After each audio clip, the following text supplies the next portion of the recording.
Assalamualaikum warahmatullahi wabarakatuh. Halo rekan-rekan mahasiswa Universitas Terbuka. Saya Hanifah menyambut Anda kembali dalam sesi 2 tutorial online mata kuliah Manajemen Sumber Daya Manusia. Di sesi ini kita akan membahas materi yang sangat penting dalam praktikal, yaitu aspek legal dalam manajemen SDM. Kita akan membahasnya secara menyeluruh, mulai dari ketentuan sebelum, selama, dan setelah bekerja, hingga isu-isu ketenagakerjaan dan kepegawaian terkini di tahun 2025. Pertanyaan besarnya adalah kenapa sih aspek legal itu penting dalam SDM? Nah, di zaman sekarang, peran manajer SDM itu tidak cukup hanya sebagai pengelola karyawan. Mereka juga harus mampu memahami aturan hukum yang berlaku. Nah, hukum ketenagakerjaan ini menjadi payung bagi hubungan kerja yang sehat, kepastian hak dan kewajiban, perlindungan dari konflik industrial.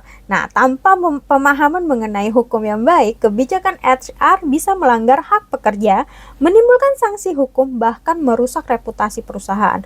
Dan menariknya, banyak aturan ini juga sedang mengalami pembaruan. Kita akan bahas ini di bagian akhir video ya. Nah, pembahasan pertama ini mengenai ketentuan sebelum bekerja atau pre-employment. Dalam fase awal ini ada beberapa hal yang wajib dipahami oleh seorang HR. Yang pertama adalah kewajiban lapor lowongan. Nah, ini diatur di dalam Kepres nomor 4 tahun 1980. Nah, jadi perusahaan itu wajib untuk melaporkan setiap lowongan kerja secara tertulis kepada pejabat terkait. Nah, kemudian selanjutnya adalah perekrutan karyawan. Nah, ini boleh dilakukan sendiri atau melalui pihak ketiga. Penggunaan tenaga kerja anak atau asing juga diperbolehkan, tapi dengan syarat dan regulasi yang ketat. Kemudian selanjutnya adalah outsourcing. Nah, ini diperbolehkan hanya untuk aktivitas pendukung seperti keamanan, kebersihan, dan catering. Kemudian penempatan tenaga kerja.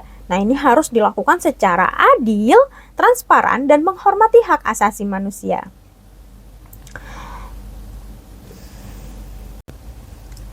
Selanjutnya adalah ketentuan selama bekerja. Nah, ini saat hubungan bekerja tenaga kerja itu berjalan, ada sejumlah hak dan kewajiban yang dilindungi secara hukum, seperti waktu kerja dan cuti. Nah, ketentuan ini mengatur berapa lama seorang karyawan harus bekerja setiap harinya atau setiap minggunya, serta kapan waktu istirahat yang diberikan pada jam kerja.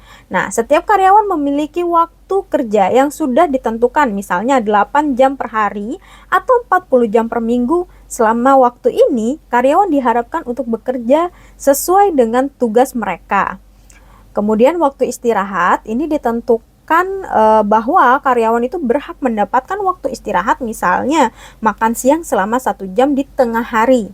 Atau selanjutnya adalah cuti. Nah, karyawan ini berhak untuk mengambil cuti seperti cuti tahunan, cuti sakit, cuti khusus. Nah, tapi di sini tentu ada prosedur yang harus diikuti untuk meminta cuti dan ada batasan waktu serta cara pengajuan cuti yang sah. Pastikan untuk mengajukan cuti dengan cara yang benar. Kemudian selanjutnya yang diatur adalah pengupahan. Nah, seperti gaji. Nah, setiap karyawan itu berhak menerima gaji sesuai dengan kesepakatan yang berlaku. Nah, kalau misal karyawan kontrak maka sesuai dengan PKWT-nya. Kalau misalnya karyawan tetap itu sesuai dengan PKWTT-nya. Nah, misalnya gaji dibayarkan setiap bulan atau nominal gaji yang tertuang di dalam perjanjian kerja yang sudah disepakati di awal.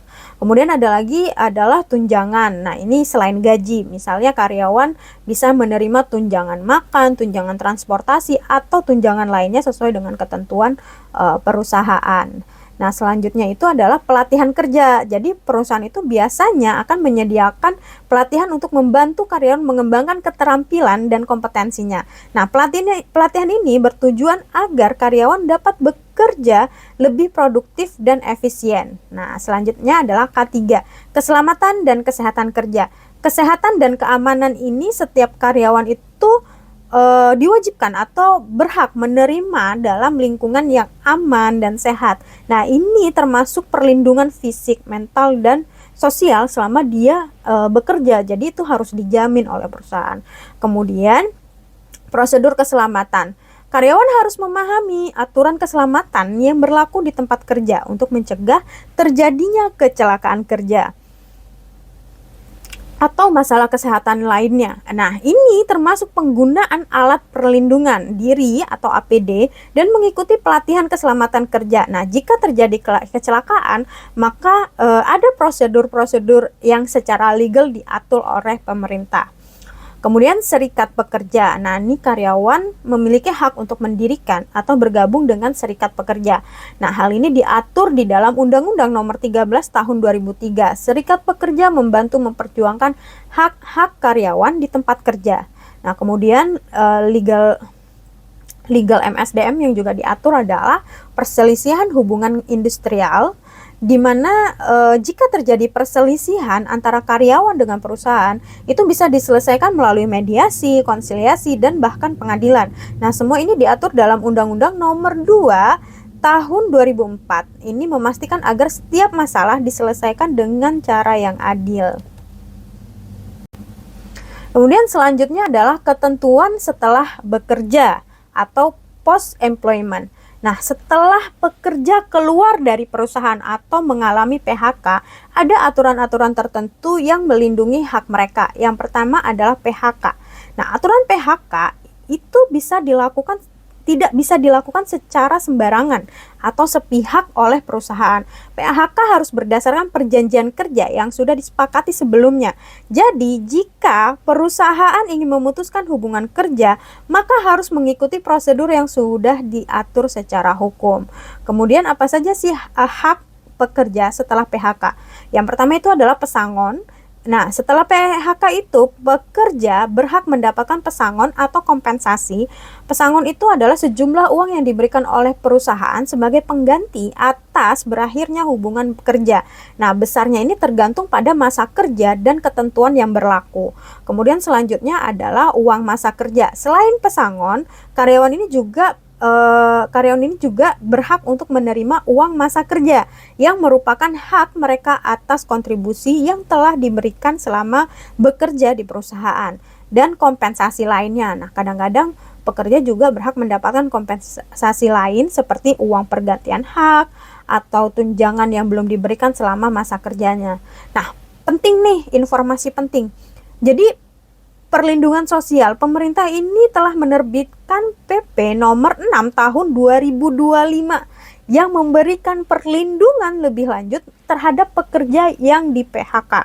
Nah, berdasarkan aturan ini, pekerja itu yang kehilangan pekerjaannya berhak menerima 60% dari gaji mereka selama kurun waktu 6 bulan melalui program Jaminan Kehilangan Pekerjaan atau JKP.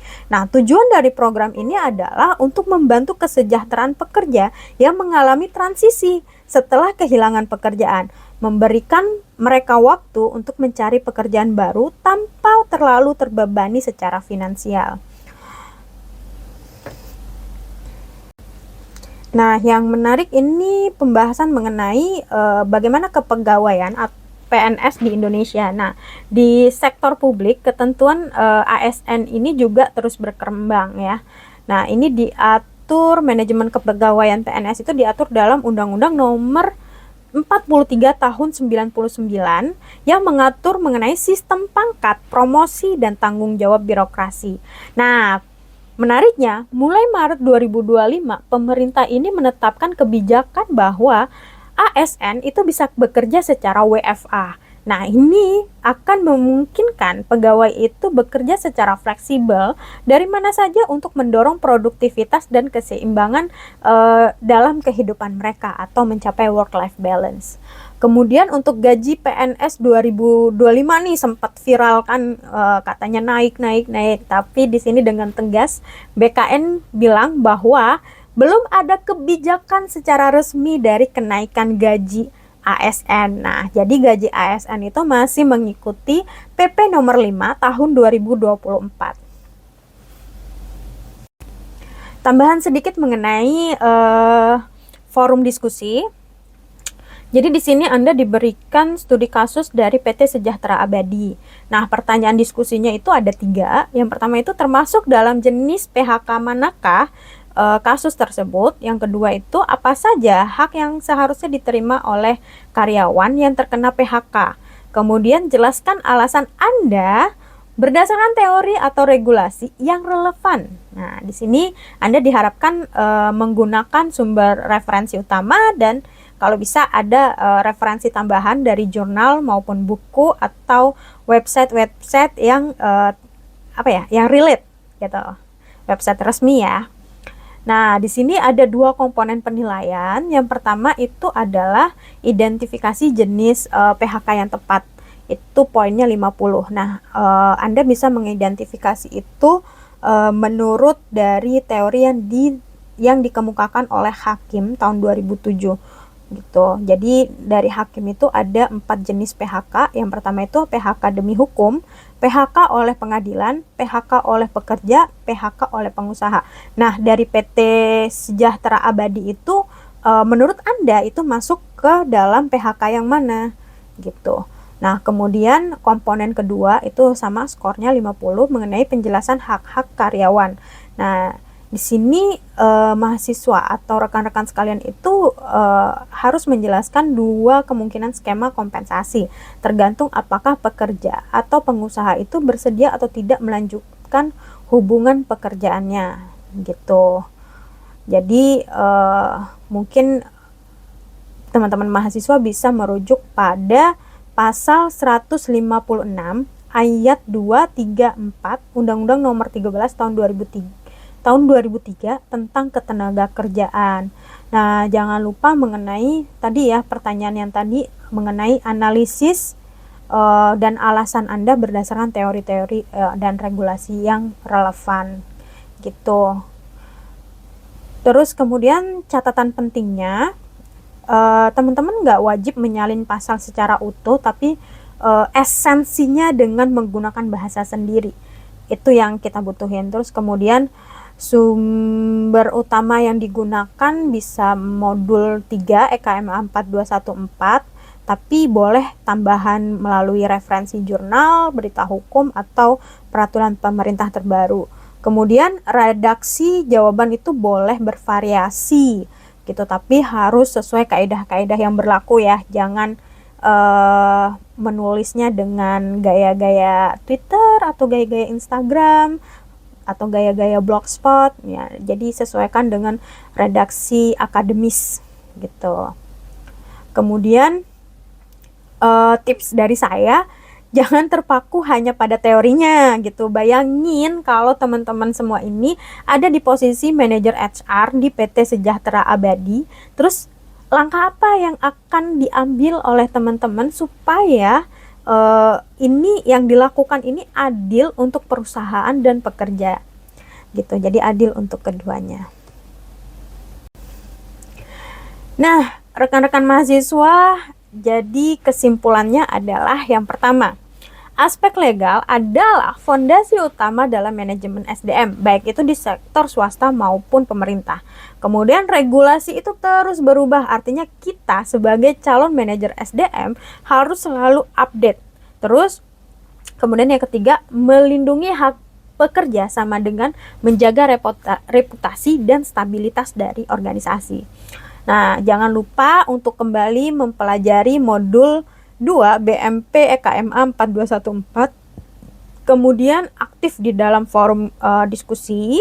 Kemudian jangan lupa gunakan referensi terbaru agar diskusi kita itu tidak hanya tepat tapi juga relevan dengan kondisi terkini.